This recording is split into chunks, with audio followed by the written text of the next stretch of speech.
ehihie ọma ụmụ Ajaana, ekenekwa m ụnụ. Ọ ka wụkwa mụnwa Nwaada Ijele onye gboo, ọmụnwa wụ Mgbankwọ Chidimma Ofegbu. Awụ m ada Ajaana Igbo, ada ndị gboo, ada ndị mbụ na ndị egede. Ọkwa aka inu ka mkpụ n'ọnụ agụ na-emesi nne nke ntị gị azaziri aza. Wee sị na ekene m ụnụ. Neenụ, achọrọ m ịkụzi maka okwuma.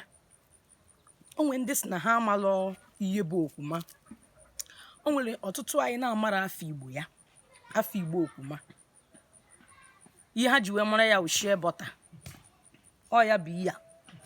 O nwere ha pụcha maka na ị gaa n'ahịa, maka na ụmụ agbọghọ anyị na-ala ekegasị ihe agbara mgba isi ọma, dịka ihe akụrụngwa pefum na-ekpu isi ọma. Ha bịazie ha si na okwuma na-esi isi, na ha chọrọ nke eme isiri pefum na ya. Ime isi ha anaghị ifu na ọpụgo na original. Ọpụgo na original, ọ dịrọzi ka chi si wee kee ya. Ihe nji wee pụta ebe a nwawo okwuma dị ka chi si wee kee ya, original nke akụ ha akụrụngwa ọwụna. Wee na-asị na ọ ka uru ya nwawo okwuma bara, maka ndị si na okwuma na-esi isi na onweghị uru ọwụna ya nwawo okwuma bara. Ọ dị ka ụmụ agbọghọ anyị na-etegasị ọtụtụ ude dị iche iche. Ị ga-ene nwa agbọghọ anya, ọ nọrọ na moto, gị na ya nọkọrọ na moto, hit mee ya, ọ na-esi ka ihe nwụrụ anwụ.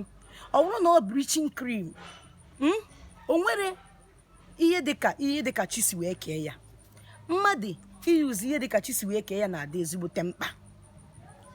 Ihe anụnwa a na-akpọ okwuma, ị nwere ike ị gaghị ala ka isi ya eje ha adịghị mma, mana ọ ka bleaching cream a na-ete mma. Okwuma dị mma. Okwuma ude nna nna anyị ha na nne nna anyị ha mgbe ochie, ọ ihe ha na-ete, ọ ya wụ okwuma ka ha na-ete. Onye ka ha ji wee mere ude ya. Nwewe okwuma awụ ọgwụ. Nke a na-esi isi eyi fụ na aka na-esi ka okwuma. Ọ ya ka mụnwa na-ete, mụnwa wụ Mgbankwọ, ọ ya ka m na-ete. Ọ dị ezigbo mma n'ahụ. Itechacha ya ma nwa amụrụ ọhụrụ, okwuma na-adị mma na nwa amụrụ ọhụrụ. Ahụ nwa ga na-ama, alụ nwa ga na-ama. Nee ya, isi ya ọ na-esi ka ezigbo okwuma. Nee, nke a bụ ezigbo okwuma. Ọmụnwa m na-ere ya ere, m kọrọchacha ya, meti ya na akwụkwọ waterproof wee na-ere ya.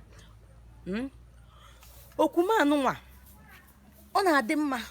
Ọ bụrụ na onye na-enwe body pains, okwuma na-adị mma. Were okwuma tee ebe ahụ na-egbu gị mgbu, itecha ya ga anaba chiho, ifu ka arụ si wee dị gị. Okwuma dị ezigbo mma, ọ gaghị echenji kọlọ gị. Ọ bụrụ na ị na-acha ọcha na-ete okwuma ewepụta kọlọ gị. Okwuma ya agwa gị ihe a bụ kọlọ chi gị nyere gị. Onye ha echenji ya echenji, ọ na-eme ya kọlọ ga na-amụke amụke. Onye a na okwuma ka m na-ete, ọ na bụ na kọlọ m adịghị mma. Okwuma wee ezigbo ọgwụ. Ọtụtụ oge ka ọ na-awụ dịka mụnwa, anakwa m agbaza ya aracha ya aracha. Onwe ndị si na ọ na-egbu mmadụ, ọ naghị egbu mmadụ. Ana m aracha ya, o nweghị ihe ọ na-eme. Dịka ebe enwegasịrị scratches, ị na-ete ya okwuma. Like ndị a na-enwegasị pimple, abalị ọbụla ite okwuma n'ilu gị. A na-agbaze ya agbaze, ịchọ ịgbaze ya agbaze. Ndị na-enwegasị pimple n'ilu, iwere okwuma ga-ete ya every night wee nabụrụ ụra. Ịchọkwa itete n'ụra ụtụtụ ete ya. Okwuma dị ezigbote mma. A na-ete ya nwa amụrụ ọhụrụ.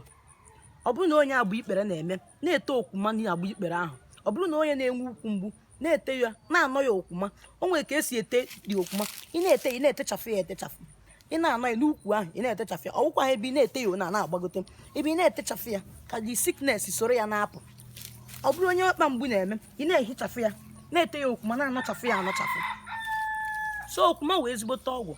Maka ndị ya achọ okwuma, ana m erekwa ezigbote okwuma. Isie ya, ifu na isi ya na-esikwa isi okwuma. Aka m ji wee chọọ igosi unu uru okwuma bara. Okwuma na-enye aka ma body pains. Ọ na-ewepụta kọlọ mmadụ, ọ na-edozi arụ mmadụ. Ọ ya eme gị dị ka chi gị si wee kee gị. Okwuma enweghị ike o chenjigharịa gị kọlọ gị. Ọ ya edozi gị dị ka nwa Ajaana Igbo.